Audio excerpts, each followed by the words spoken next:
The door to the private suite clicked open at midnight. Carter Hale, the billionaire who despised surprises more than anything else in the world, stepped inside and froze. Steam drifted from the bathroom. The exhaust fan hummed. And there, draped over the door handle, hung a wedding dress soaked through with water, its white fabric dripping onto the marble floor. Behind the frosted glass, a figure trembled beneath the shower stream. Carter reached for his phone to call security, but before his fingers touched the screen, a woman's voice cut through the steam. She spoke the internal emergency code, the one that disabled the suite's silent alarm. Then she whispered something that made his blood run cold.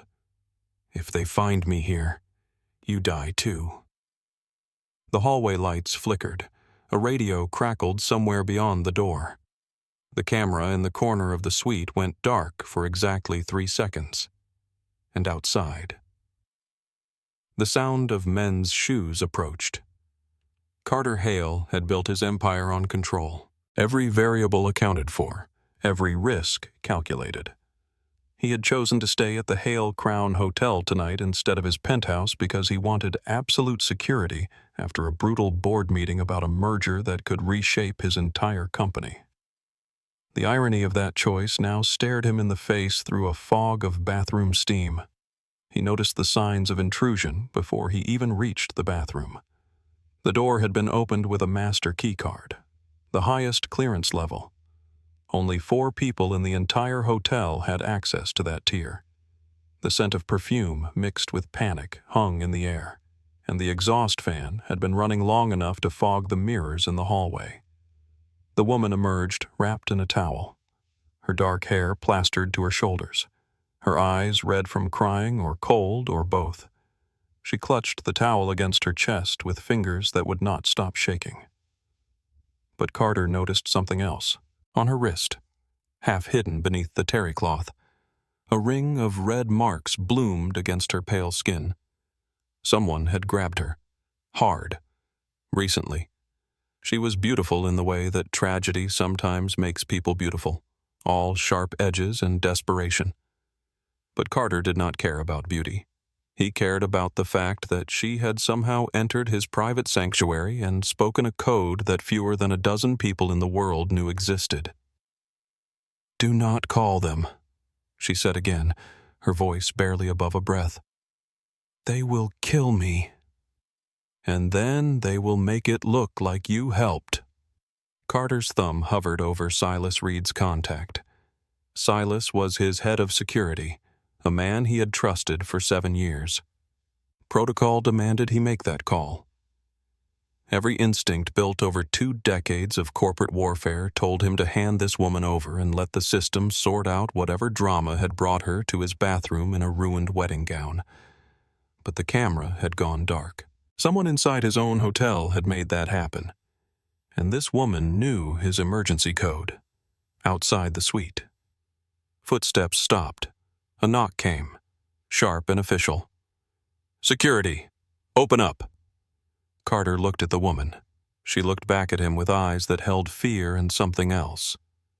Calculation. She was terrified. Yes, but she was also thinking, planning. He made a decision that went against everything he believed in. Carter pulled her toward the hidden panel beside the fireplace, pressed his palm against the biometric scanner, and pushed her into the safe room just as the knocking intensified. He grabbed a robe from the closet, tossed her soaked dress into a laundry bag, and shoved it beneath the bed. When he opened the door, 2 men in hotel security uniforms stood in the hallway. Behind them, barely visible in the dim corridor, Silas Reed watched with an expression Carter could not read. "False alarm," Carter said, his voice flat as winter ice. The system glitched. "I have already contacted maintenance." Silas stepped forward. "We should sweep the floor. Mr. Hale. Protocol." Carter met his gaze without blinking. "I said it was a false alarm. That will be all." The silence stretched for 3 heartbeats. Then Silas nodded, turned, and led the men away. Carter closed the door and checked his watch. 12 minutes past midnight. Something was very wrong, and he intended to find out what. 3 hours earlier. The ballroom of the Hale Crown Hotel had glittered with the kind of wealth that made ordinary people feel like they were watching a film about lives they would never live.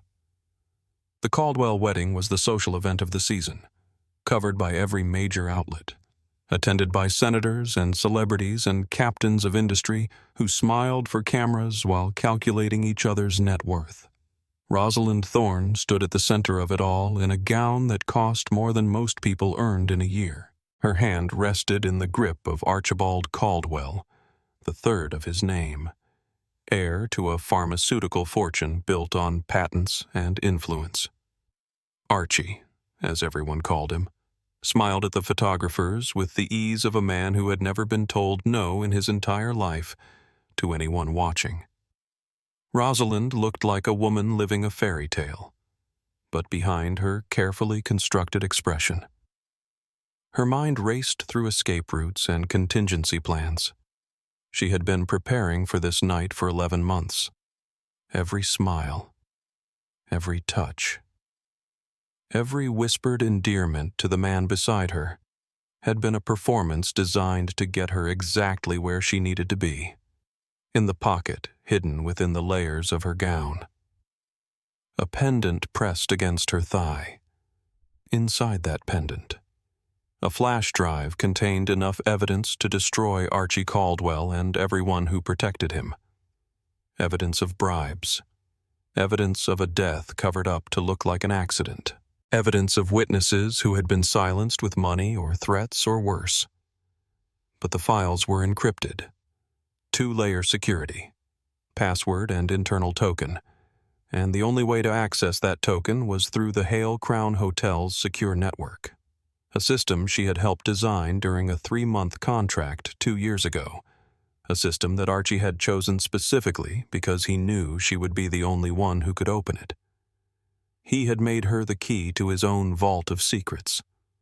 That was his first mistake. His second mistake was underestimating how much she hated him. Bonnie Chen appeared at her elbow during the cocktail hour, pressing a folded note into her palm with the smoothness of a woman who had done this before. Rosalind opened it beneath the cover of adjusting her bracelet. 2 words: do not sign. She understood immediately. Whatever documents Archie planned to have her sign after the ceremony would seal her fate legally and permanently. She would become complicit, trapped, silenced. Rosalind watched Archie excuse himself to take a phone call, his voice shifting from honeyed to hard in the space of a single step away from the crowd. She caught fragments. Tonight. We finish it tonight. The witness. Handled. Her blood turned to ice. She had thought she had more time. She had thought she could survive the ceremony, access the system during the reception, and disappear before anyone realized what she had done. But if Archie was moving tonight, if someone was going to be handled, then her window had just collapsed from hours to minutes. In the bridal suite. She pretended to fix her makeup while Bonnie stood guard at the door. Her hands shook as she removed the pendant from its hiding place and slipped it around her neck. The drive pressed cold against her collarbone. Evidence. Insurance. The only thing keeping her and her mother alive. Her mother. Constance Thorne sat in the front row of the ceremony, elegant and composed and utterly terrified. Archie had made it clear from their very first conversation what would happen if Rosalind did not cooperate. "Your mother has a lovely home," he had said. "It would be a shame if something happened to it, to her." Rosalind had smiled and said yes to his proposal the next day. Now she had to move. She dropped her engagement ring at the top of the ballroom stairs, creating a moment of chaos as attendants scrambled to retrieve it. In that moment, she slipped through a service door, kicked off her heels, and ran. The service corridors of the Hale Crown Hotel wound through the building like veins through a body. Rosalind knew them from her time on the security project. She knew the camera blind spots, the elevator override codes, the maintenance stairwells that led to floors most guests never saw. She knew that Carter Hale kept a private suite on the top floor, accessible only by a dedicated elevator, protected by protocols she herself had helped design. She also knew he was rarely there before 2 in the morning. It was a gamble. Everything about tonight was a gamble. But if she could reach that suite, if she could access the terminal hidden in the study, if she could decrypt the files and send them somewhere safe before Archie's people found her, then maybe, she could end this. She reached the service elevator and punched in the override code. The doors opened. She stepped inside, pressed her back against the wall, and tried to control her breathing as the car rose through the building. Her phone buzzed in her pocket. She pulled it out with trembling fingers. A text from Archie. "I know where you are." Carter did not trust easily. He had learned that lesson at 23 when his business partner had tried to steal his first patent and leave him bankrupt. He had learned it again at 30 when a woman he had loved had sold photographs of his private correspondence to a tabloid for 6 figures. By 38, trust was a currency he spent rarely and only in small amounts. So when he returned to the safe room and found Rosalind Thorne sitting on the floor with her arms wrapped around her knees, he did not offer comfort. He offered questions. "How did you know the code?" he asked. She looked up at him with eyes that had stopped crying but had not stopped calculating. "I helped build your security system 2 years ago. 3-month contract through a consulting firm. I know things about this hotel that Silas Reed never bothered to learn." Carter filed that information away. Silas had personally vetted every contractor who touched the hotel's security infrastructure. Either he had missed something, or he had chosen not to share it. "Why are you here?" Carter pressed. Rosalind took a breath and began to talk. She told him about Archie Caldwell, about the pharmaceutical empire built on suppressed research and bought politicians, about the car accident 18 months ago that had killed a young attorney who had been preparing a whistleblower case, about the way that accident had been scrubbed from every database, every record, every newsroom that might have asked questions. She told him about the evidence she had gathered, piece by piece, from inside Archie's organization, and she told him about the encryption, the 2-layer security, and the token that could only be generated from within the Hale Crown's secure network. Carter listened without expression when she finished. He asked only one question. "Why should I believe any of this?" Rosalind reached for the pendant around her neck and held it out to him. "Because in 30 minutes, someone is going to die in your hotel. And if you do not help me decrypt this, you will spend the rest of your life trying to prove you were not part of it." Carter's phone buzzed. Ingrid Costa, his executive assistant and the closest thing he had to a confidant, had sent him an alert. Camera irregularities on floors 18 through 22. Access logs show override from internal security terminal. Source Silas Reed authorization. He stared at the message for a long moment. Then he looked at the woman sitting on his safe room floor with her ruined wedding dress and her stolen evidence and her eyes full of desperate hope. "Ingrid," he typed back. "Come to the suite. Tell no one." The next hour unfolded like a chess game played in shadows. Ingrid arrived through the service entrance, took one look at Rosalind, and immediately understood that this was not a simple domestic dispute. She examined the marks on Rosalind's wrist with clinical precision, provided bandages and pain medication, and then sat down to analyze the encrypted drive with the focus of someone who had spent 15 years solving problems that powerful men did not want solved. Meanwhile, Carter worked his own channels. He accessed the hotel's backup camera system, the one that ran independently of the main security network. He reviewed the footage from the past 3 hours and found exactly what he feared. Gaps. Deletions. Moments when the cameras had mysteriously failed to record. All authorized by Silas Reed. Ingrid broke through the first layer of encryption at 1:37 in the morning. The files that appeared on her screen made her draw a sharp breath. Names, dates, amounts, a detailed record of payments made to silence witnesses, bribe officials, and eliminate obstacles.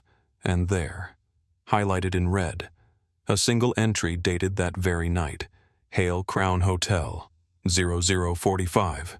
Target witness. Status pending. Carter checked his watch. They had less than an hour. He was still processing this information when the elevator chimed. Someone was coming up. Someone who had bypassed every security measure on the private floor. Carter moved to the door, his body coiled with tension. Rosalind retreated to the back of the room. Ingrid closed the laptop and slipped it into a hidden compartment behind the bookshelf. The door opened, and Archibald Caldwell stepped into the suite like he owned it. He was immaculate, tuxedo pressed, hair perfect, smile exactly calibrated to convey concern and warmth. Behind him, 2 men in security uniforms waited in the hallway, and beyond them, visible in the elevator's mirrored interior, Silas Reed stood with his hands clasped behind his back. "Carter," Archie said, his voice dripping with false camaraderie. "I apologize for the intrusion. I am looking for my fiancée. There was an incident at our wedding, and I am simply desperate to know she is safe." Carter met his gaze with the blank expression he had perfected over decades of negotiations. "I do not know what you are talking about." Archie's smile did not waver, but something cold flickered behind his eyes. "Of course you do not. But I think she might be here, and I think you might be helping her, which would be unfortunate. For your hotel, for your reputation, for you." The threat hung in the air like smoke. Carter considered his options. He could hand Rosalind over. That would be the safe choice, the practical choice.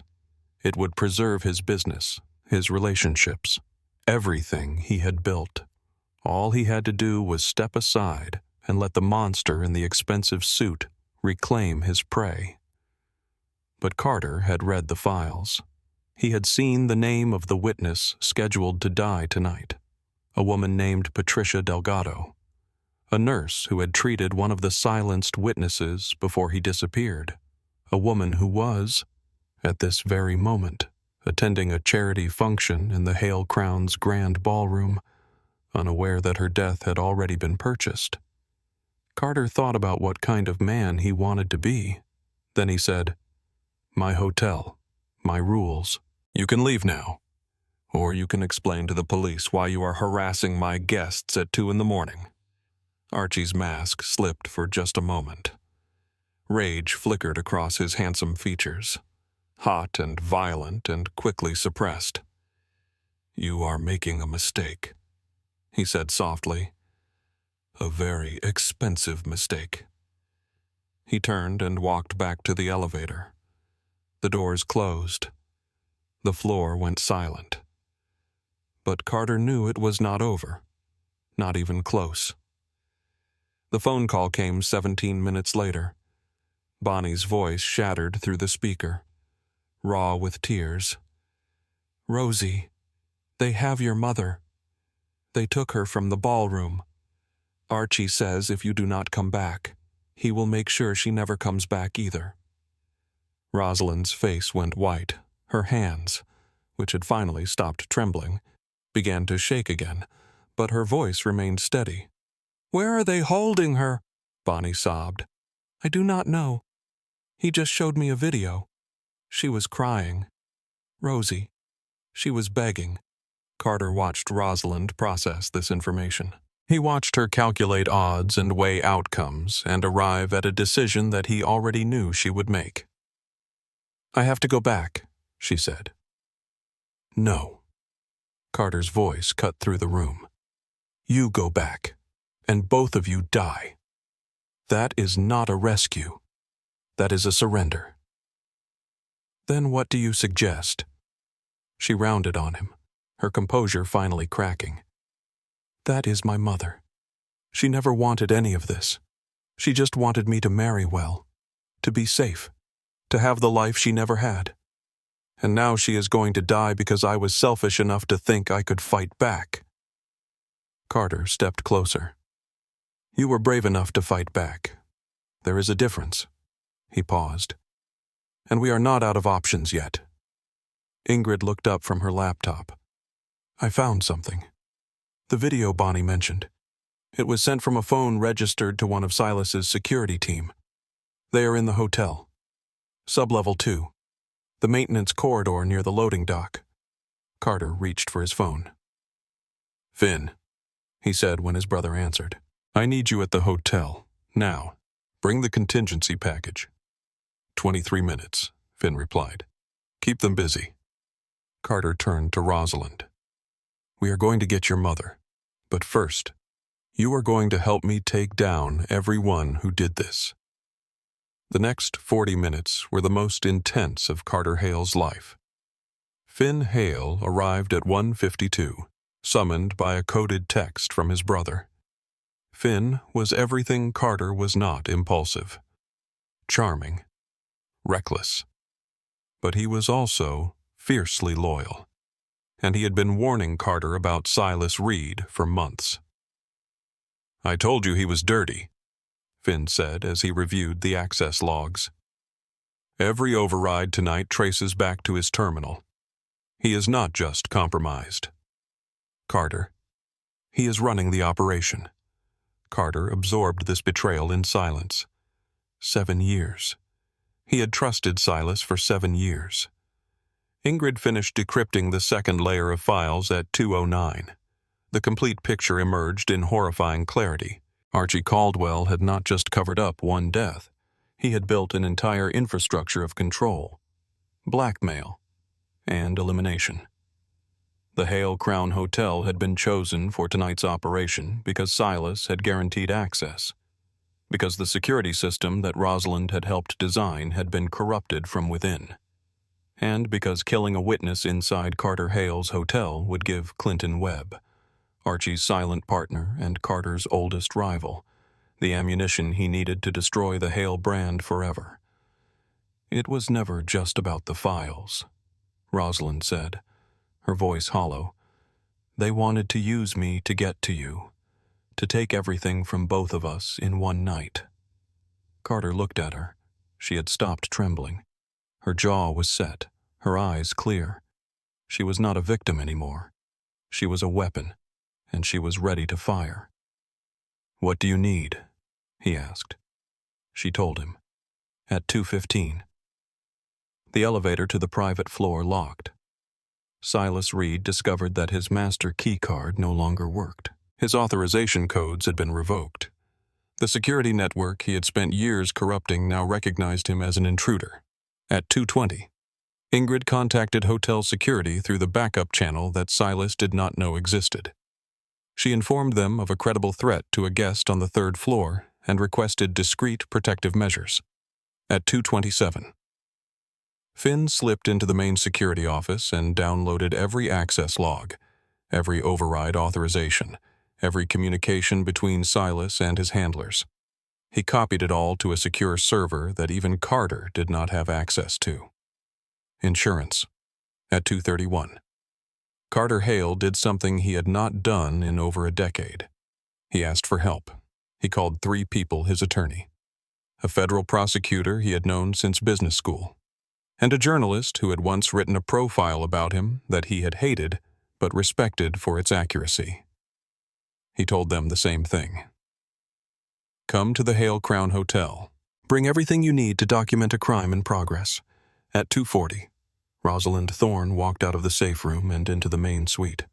She was still wearing the hotel robe, but she had brushed her hair and washed her face. She looked like a woman who had made peace with what was about to happen. "Carter," she said, "I need you to understand something. I did not run tonight because I was scared. I ran because I was ready.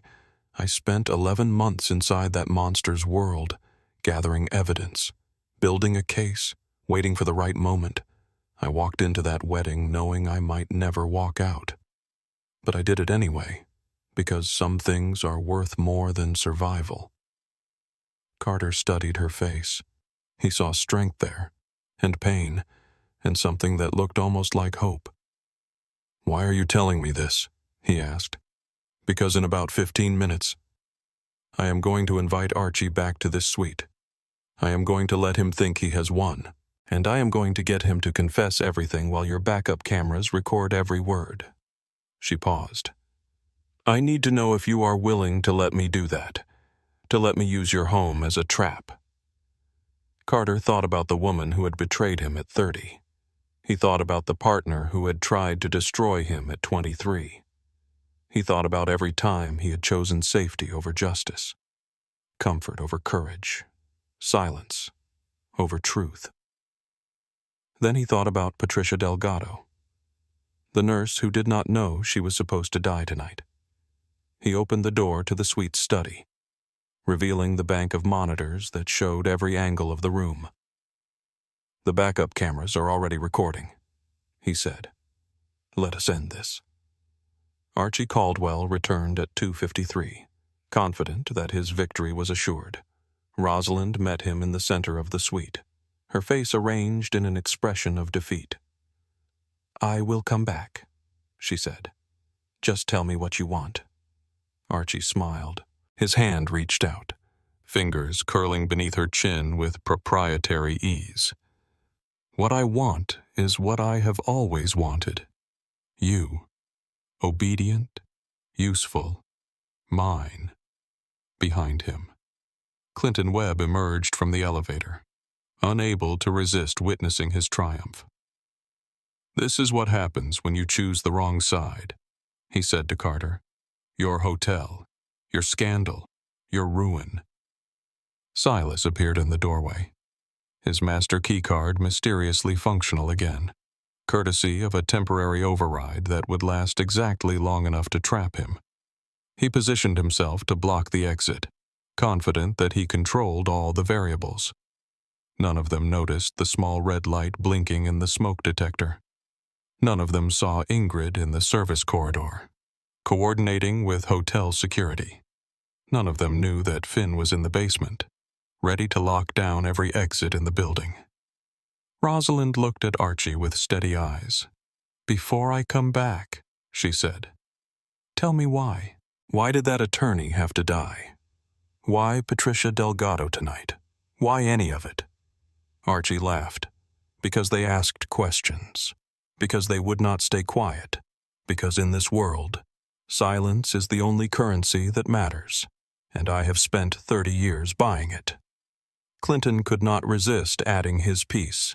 "And because your precious Carter Hale is about to learn what happens when you interfere with people who actually have power." Carter stepped forward. "Actually," he said, "I think you are about to learn what happens when you confess to multiple felonies in a room full of recording equipment." The next few seconds seemed to unfold in slow motion. Archie's face shifted from triumph to confusion to rage. Clinton lunged for the door. Silas reached for his weapon, but Finn had already disabled the elevator. Ingrid had already summoned the real security team. The federal prosecutor Carter had called was already in the lobby with 2 FBI agents who had been investigating Clinton Webb for years.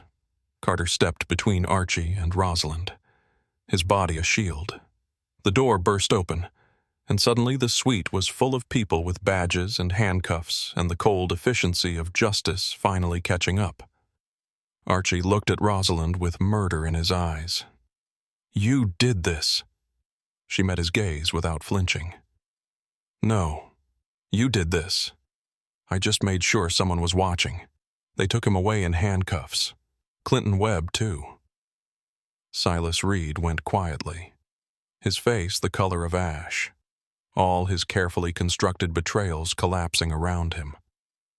Carter stood in the center of his suite, surrounded by the wreckage of a night that had nearly destroyed everything he had built, and felt something he had not felt in years: relief. Dawn painted the windows gold by the time the last investigator left.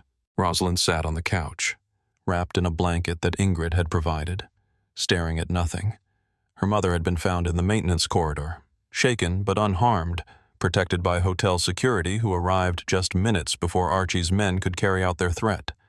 Bonnie had been contacted, statements had been given.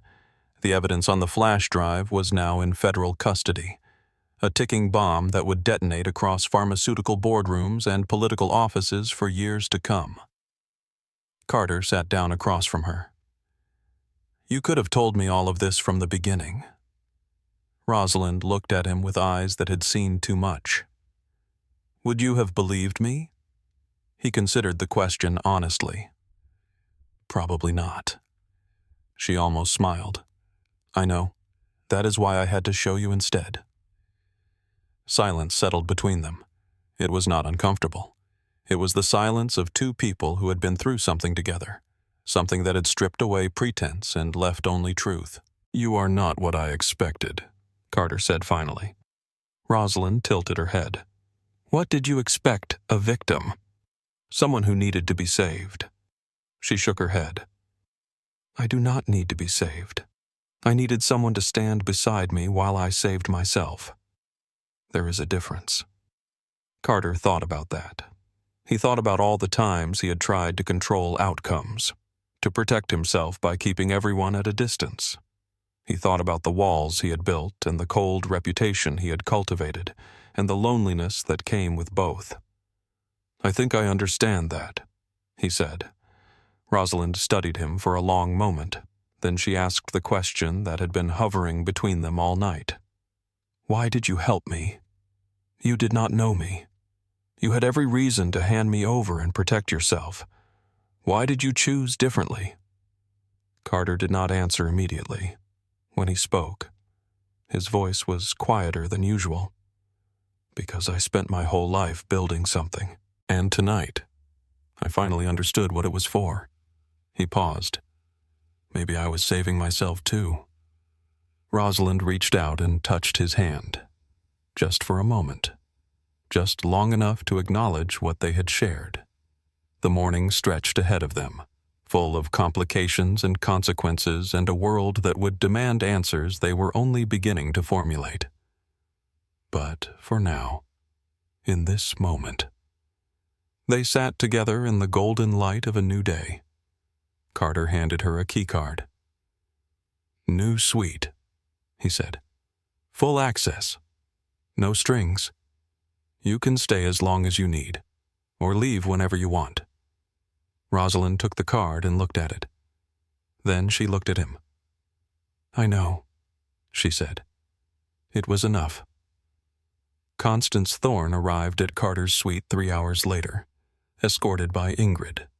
She was a woman in her late 50s, elegant even after a night of terror, with the same dark eyes as her daughter and a spine that refused to bend despite everything that had happened. When she saw Rosalind, she did not cry. She did not collapse. She simply walked across the room and took her daughter's face in her hands. "I am sorry," Constance said, "for all of it, for pushing you toward him, for wanting the wrong things for you, for not seeing what was right in front of me." Rosalind's composure finally broke. Tears streamed down her face as she held her mother. "You did not know," she whispered. "How could you have known I should have asked?" Constance said. "I should have listened. Instead, I cared about appearances, about status, about all the things that do not matter when someone you love is in danger." Carter watched this reunion from across the room, feeling like an intruder in a moment that did not belong to him. But when he moved to leave, Constance stopped him. "You saved my daughter," she said. "You risked everything you have to protect someone you did not even know." Carter shook his head. "She saved herself. I just provided the venue." Constance smiled. A tired smile, but a genuine one. "Then, thank you for the venue." 3 days later. Ingrid brought Carter a message. Anonymous sender. Untraceable origin. One name was not in the files. It read, "Look again at the night the attorney died. Someone else was there." Carter stared at the message for a long time. The case against Archie Caldwell and Clinton Webb was proceeding. Federal prosecutors had enough evidence to ensure both men would spend decades in prison. Silas Reed had turned state's witness in exchange for a reduced sentence, his testimony filling in gaps that the files had left open. But someone else was there. Carter picked up his phone and called Rosalind. She answered on the second ring. Her voice was stronger than it had been 3 days ago, but there was still a wariness beneath the surface that he suspected would take years to fade.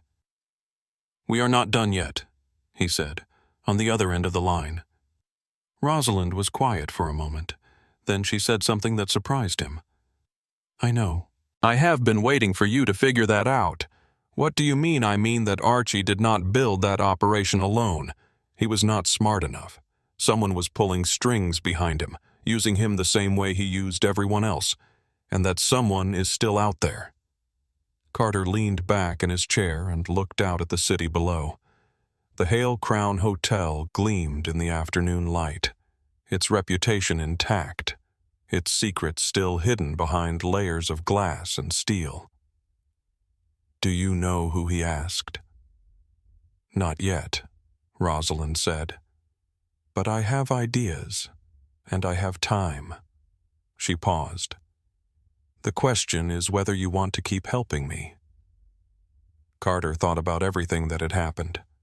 The intrusion into his private space, the woman in his bathroom, the choices he had made, and the man he had discovered he could be when pushed beyond his carefully constructed boundaries. He thought about Rosalind Thorne, who had walked into a monster's wedding knowing she might never walk out, who had spent 11 months playing a role that must have eaten away at her soul, who had risked everything for the chance to expose the truth. He thought about what it meant to stand beside someone instead of in front of them. "Yes," he said. "I want to keep helping." Rosalind's voice softened. "Then come to my suite tonight. Bring Ingrid. Bring Finn. We have work to do." Carter hung up the phone and smiled. It was not a large smile, not the kind of expression that would look natural on his usually impassive face. But it was real. The story was far from over. But for the first time in a very long time, neither of them was facing it alone.